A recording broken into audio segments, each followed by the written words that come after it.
It was the kind of betrayal that ripped through me like a jagged knife. I'm talking about the day my wife, my partner of nearly a decade, decided she was done with this life we had built together, done with me, done with our kids. She just packed a small bag, gave me a look that I'll never forget, and left. I still remember the way her eyes flickered, like she was already gone before she even shut the door. My name is David. I'm 37 years old, and until that day, I thought I was living the dream. A good job at a local construction firm, 2 beautiful kids who lit up my world, and a marriage that I thought was rock solid. We had our ups and downs, God knows every couple does, but I never saw it coming. Not like this. Our house used to be filled with laughter and the sound of little feet pounding down the hallway. The kids would jump into our bed in the morning, giggling and fighting for my attention. My wife, Emily, would roll her eyes and tell me to deal with the monsters while she got a few extra minutes of sleep. It was chaotic and loud, but it was ours. It was home. I always thought Emily and I balanced each other out. She was the dreamer, always talking about traveling the world or starting her own business. I was the steady one, the rock who kept the lights on and the fridge stocked. She used to say she loved that about me, that I made her feel safe. But maybe I made her feel trapped, too. I'll never really know. The day she left, I was out in the backyard with the kids. I just finished mowing the lawn and was tossing a ball to my son when she walked out with that small bag. Her voice was calm. Too calm, like she'd practiced. Hit 1,000 times. She said she needed space, that she didn't know who she was anymore, that she felt suffocated. I barely had time to react before she turned and walked away. The kids didn't understand. My daughter, only 5, clung to my leg and asked me why Mommy was crying. My son just stared, confused and silent. I told them Mommy needed to go away. For a little while, but inside, I was crumbling. The weight of her absence fell on me like a ton of bricks. I didn't know what to do. I didn't know how to breathe. That night, when the kids were finally asleep, I sat in the dark living room and tried to piece together what had just happened. I replayed every argument, every tense silence, trying to see where I'd gone wrong. But there were no easy answers. Just a hollow ache in my chest and 1,000 questions spinning in my mind. All I knew was that I was alone now, alone with 2 kids who needed me more than ever. And as much as I wanted to fall apart, I couldn't. Because they were watching. They were counting on me to keep them safe, to keep them whole. I didn't have the luxury of breaking down. But inside, I was a mess. The days that followed were a blur of confusion and heartbreak. I was on autopilot, waking up, getting the kids dressed and fed, packing lunches, dropping them at school. My own needs were a distant afterthought.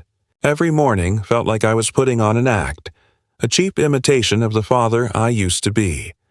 The house, once filled with warmth, felt colder, emptier. Her absence echoed in every room. The kitchen table where we used to eat dinner together was just me and the kids now. Her chair sat there like a silent accusation, reminding me of what we'd lost. At night, when the kids were asleep, I'd lie in bed, staring at the ceiling, wondering how everything fell apart so quickly. Was it something I said? Something I didn't see? I racked my brain trying to remember every moment we'd shared, the laughter, the late-night whispers, the arguments that I thought we'd resolved. It all seemed so far away now, like a dream I couldn't quite hold on to. And then there were the little signs, small, almost insignificant things that started to gnaw at me. I'd find her old perfume bottle in the bathroom, almost empty, even though she hadn't worn it in months. A few of her clothes were missing from the closet, things she never wore anymore, but things she must have taken with her. The kids asked about her constantly, and every time I told them she'd be back, I felt like I was lying to all of us. One night, I went into the garage to grab a flashlight. I found a small box tucked behind some old paint cans. Inside were letters I didn't recognize. Love letters, signed with a name I'd never heard before. My stomach turned to ice. I read each one slowly, the words burning into my mind. Words of longing, of passion, words that she had never written to me. I tried to convince myself that it was nothing, that maybe it was old, from before we met. But deep down, I knew. The pieces were starting to fit together in ways I didn't want to accept. The next day, I confronted her, or tried to, anyway. I called her, my voice shaking as I asked her if there was someone else. She didn't deny it. She didn't confirm it either. Just silence. A silence that said more than words ever could. "I need to figure out who I am," she said eventually, her voice cold and distant. "I can't be what you need me to be right now." I wanted to scream, to beg her to come home, to remind her of the life we had, of the kids who still needed her, but I didn't. Because some part of me, some stubborn, broken part, knew that if I pushed too hard, she'd never come back. So I let her go, or at least I pretended to, but every time I looked at my kids' faces, I saw her. Every smile, every tear was a reminder of the family we'd lost. And every night I lay awake wondering who she was with, what she was doing, and why I wasn't enough. My friends tried to be there for me, but it was hard to talk about. Hard to admit that my wife had left me for another man, or at least that's what I was starting to believe. I'd see her car parked down the block some nights like she was checking up on us, but she never came in, never even knocked on the door, just watched from the shadows and then drove away. The kids started to ask harder questions. "When's Mommy coming back? Why doesn't she call me?" I didn't have answers, so I lied. I told them she was busy, that she loved them, that she was trying to make things better. But in my own heart, the truth was tearing me apart. I started noticing other things too. Our joint bank account had withdrawals I didn't recognize. Hotels, restaurants, places we'd never been together. My gut told me what my mind couldn't bear to say out loud. She was with him. Whoever he was, he had her now. The anger was there, simmering beneath the surface. But it was the sadness that nearly broke me. Because no matter how much I wanted to hate her, I still loved her. Or at least I loved the woman I thought she was. The woman I married. The woman who promised me forever. I knew I had to be strong for the kids. I knew I had to keep going, even when every step felt like wading through quicksand. But every night I wondered how much longer I could keep up the act. How much longer I could pretend that everything was okay. I wanted to believe that there was still a chance that maybe she'd wake up one morning and realize she missed us. Missed me. But as the days stretched into weeks, that hope started to feel like another lie I was telling myself. And I was getting tired of lying. It was a Thursday evening when the final piece fell into place. I'd been sitting at the kitchen table trying to sort through the bills that had started to pile up. Late notices, credit card statements I didn't recognize. My mind was foggy, but I knew I couldn't ignore it anymore. I had to see the truth for what it was, no matter how much it hurt. I pulled up the bank account on my laptop, my hands shaking as I scrolled through the transactions. My stomach dropped when I saw the names of the hotels, some in town, some out of state. All expensive, all dated within the past few months. She'd been lying to me for longer than I'd wanted to admit.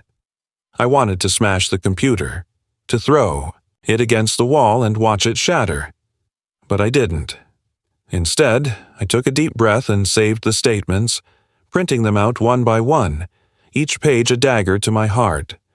My hands were trembling, but I kept going, page after page. It was like I needed to see it in black and white, to see the proof that she wasn't coming back, at least not in the way I wanted. I didn't stop there. I remembered her old email password, something she'd used for years and never bothered to change. My fingers hovered over the keys for a moment, a war raging in my head. But I needed answers, and I was done pretending that everything was fine.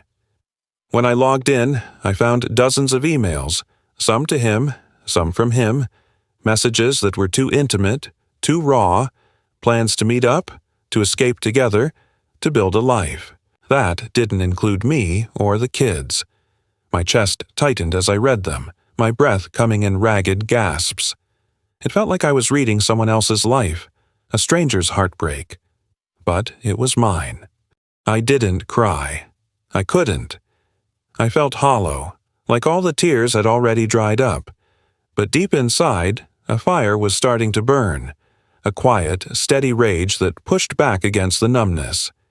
She had lied to me, to our kids, to everything we'd built, and I wasn't going to let her get away with it. I knew I couldn't just explode, couldn't just confront her without thinking. That would only give her more reasons to run, more excuses to paint me as the bad guy. I had to be smart. I had to be careful, for the kids and for myself. So I started keeping a record. I took screenshots of the emails, copied them to a hidden folder on my phone. I made notes of the bank transactions, the dates, the times. I even took photos of the letters I'd found in the garage, each one a piece of the puzzle that proved she'd been living a double life. I reached out to an old friend of mine, Mark, who worked as a lawyer. I didn't tell him everything at first. I wasn't ready, but I hinted enough that he understood. "David," he said, his voice low and steady, "you need to protect yourself and your kids. Start gathering everything, emails, texts, financials. Don't let her twist this around on you." His words gave me a kind of focus I hadn't felt in weeks. I started looking at everything with new eyes, like I was a detective in my own life. Every detail mattered. Every piece of paper, every message, every half-truth she'd tried to bury. I was going to see it all. At night, after the kids were asleep, I'd sit in the living room with a notebook, writing down everything I knew, everything I suspected. It felt like building a case, like putting up walls to protect the life she was trying to tear down. And even though I was still reeling from the betrayal, I felt something else stirring inside me, a determination that I hadn't felt in a long time. I wasn't just a victim. I wasn't just some abandoned husband left to pick up the pieces. I was a father, a protector. And I was going to fight for my kids, no matter what it took. The hardest part was pretending nothing had changed when the kids were around. I'd smile for them, read them bedtime stories, pack their lunches like everything was normal.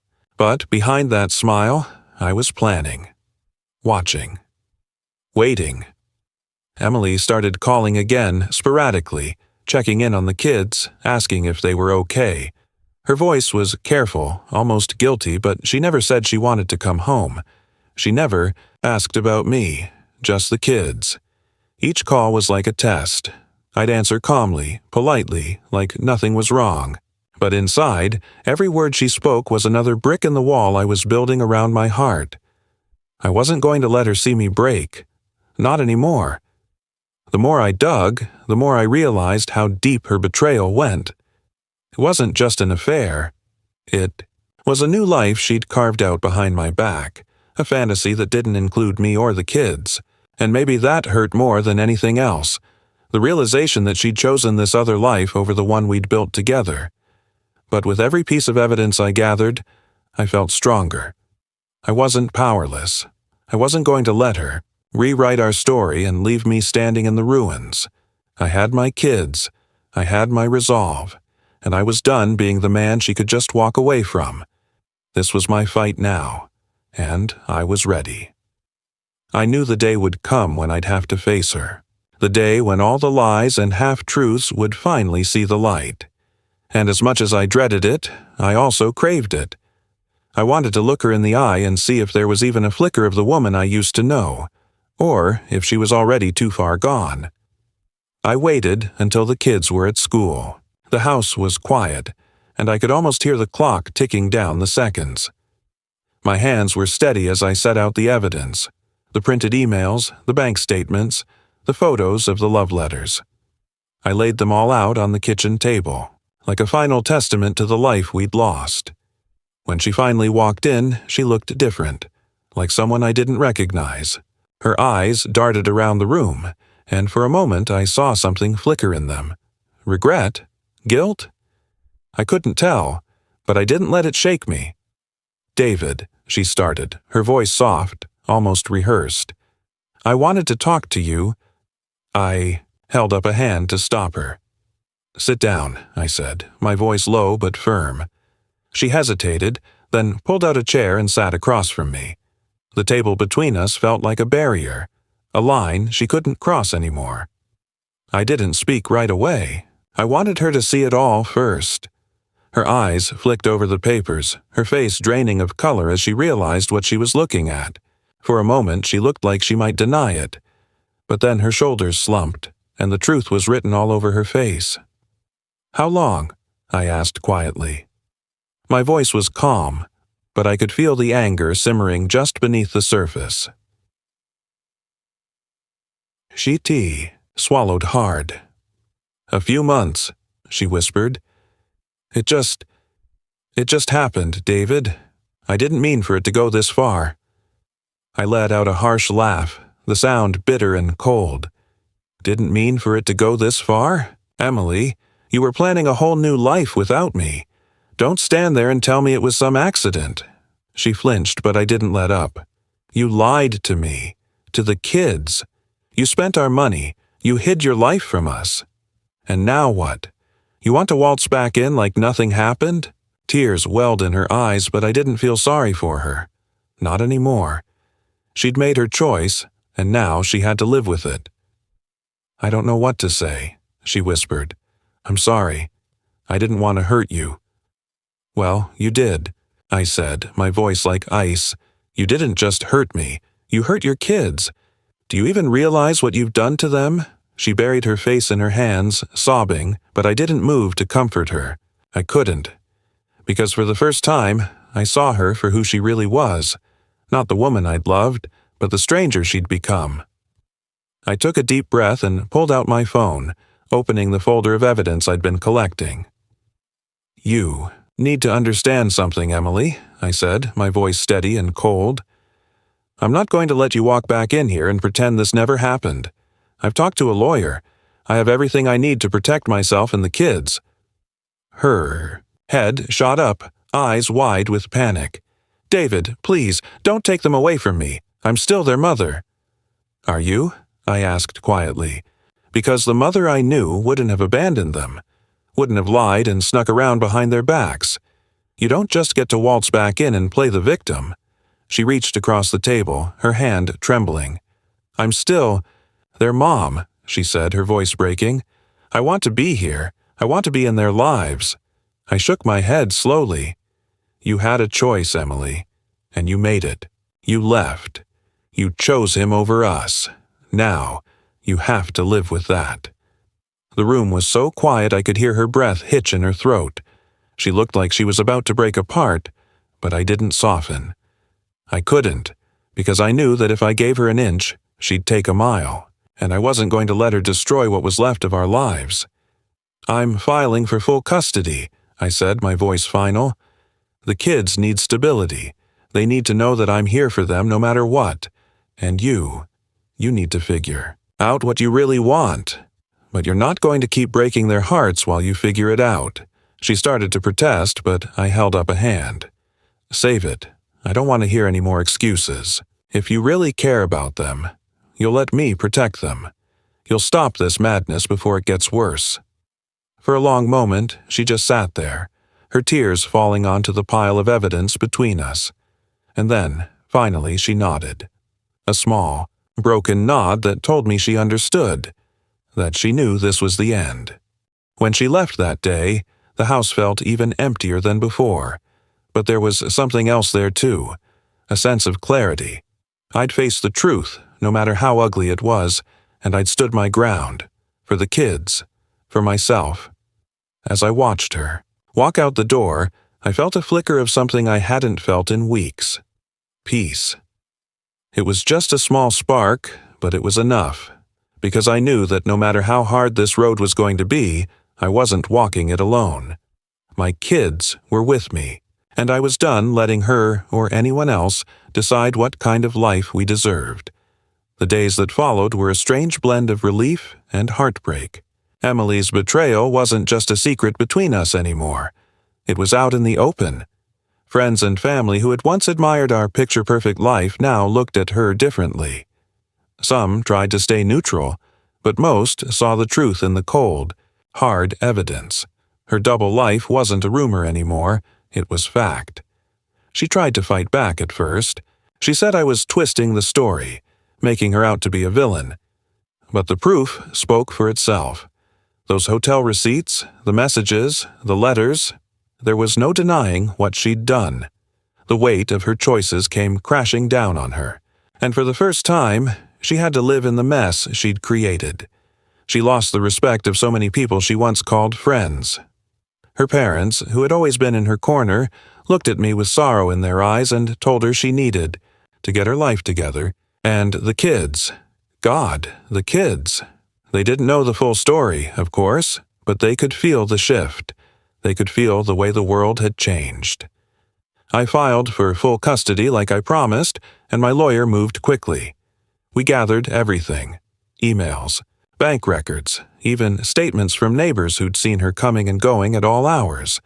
It was a paper trail she couldn't outrun, and in the end, she didn't try to.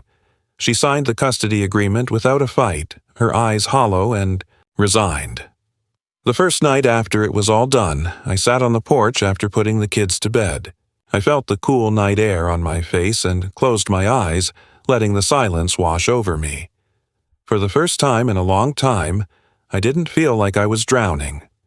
There was still pain, still anger, but it wasn't eating me alive anymore. I'd face the worst of it and come out the other side. Of course, some days were harder than others.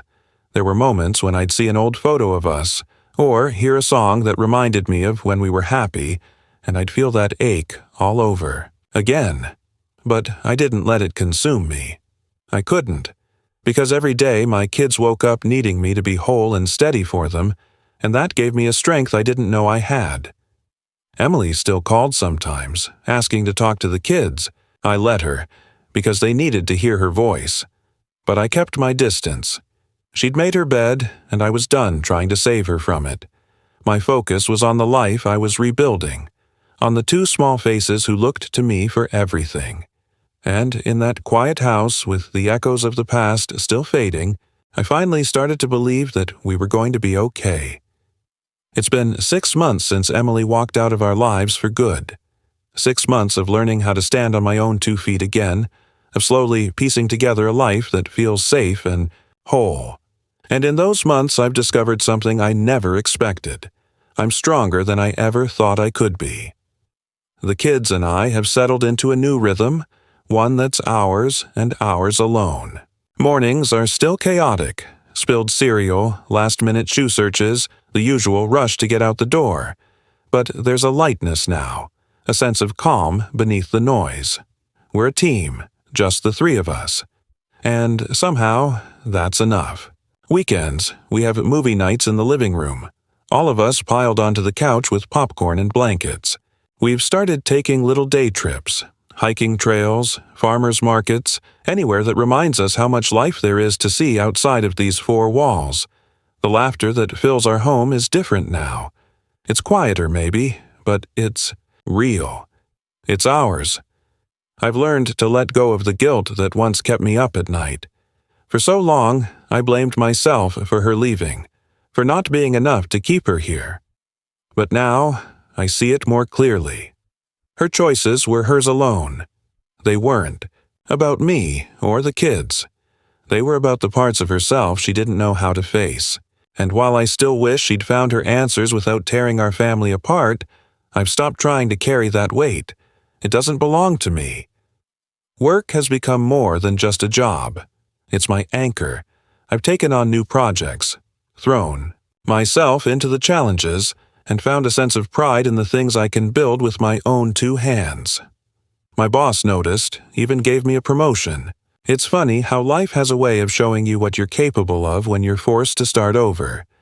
And while I don't know if I'll ever be ready to open my heart to someone new, I've stopped feeling like I'm missing something. I'm not looking for someone to complete me, because I'm already whole. My kids and I, we're enough. And for the first time in a long time, that feels like the truest thing in the world. Emily still sees the kids on weekends, and I've made my peace with that. She's trying to be better for them, and while I don't know if she'll ever truly succeed, that's between her and her own conscience. I've let go of the need to control that part of the story. My focus is on the two little souls who trust me to show up for them every day. I've realized that healing isn't a straight line. Some days the memories still sting. Some days I wake up and wonder how we got here. But those moments don't define me anymore. They're just part of the journey, reminders of how far I've come. I'm not the same man I was a year ago. I'm stronger, wiser, and more patient. I've learned that love doesn't always look like forever, and that sometimes the hardest thing you'll ever do is let go of the person you thought you'd spend your life with. But I've also learned that letting go doesn't mean giving up. It means making room for something better, something more honest, more real. This new life isn't what I planned, but it's mine. And as I tuck my kids into bed at night, I see the proof of that in their sleepy smiles and the way they reach for me in the dark. We're not just surviving, we're thriving. And no matter what happens next, I know we'll keep moving forward.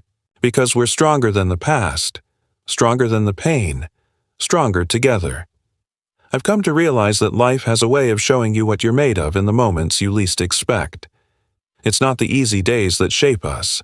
It's the nights we spend alone, wrestling with the questions that have no answers. The days when we're forced to choose between bitterness and hope, anger and peace. In the end, I learned that strength isn't about never falling apart. It's about picking up the pieces and building something new from the wreckage. It's about choosing to stand tall, even when the ground beneath you feels like it's shifting.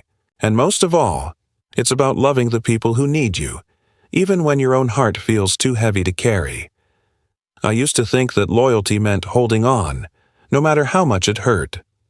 But now I see that real loyalty is to the truth, to the people who count on you, to the life that's still waiting to be lived, even when everything else has fallen away. Emily's betrayal broke something in me, but it also woke me up. It showed me that sometimes the people you trust the most are the ones who teach you the hardest lessons. And while I wouldn't wish that kind of heartbreak on anyone, I wouldn't take it back either, because it made me see who I really am, and what I'm capable of. As I sit here tonight, the kids asleep in their rooms, I can feel the quiet power of this new chapter. It's not about revenge or bitterness anymore. It's about building something stronger, something more honest for the three of us. It's about showing my kids that even when the world feels like it's falling apart, you can still find your footing. You can still choose to be kind. You can still choose to stand up for what matters. If there's one thing I want to leave you with, it's this. No matter how deep the hurt, no matter how final the betrayal, there's always a way forward. A way to take back your story, piece by piece. And when you find the courage to do that, you'll discover that your heart is bigger than the pain, and your life is bigger than the loss. Because in the end, we're all just trying to find our way home, and sometimes that journey begins the moment we finally let go.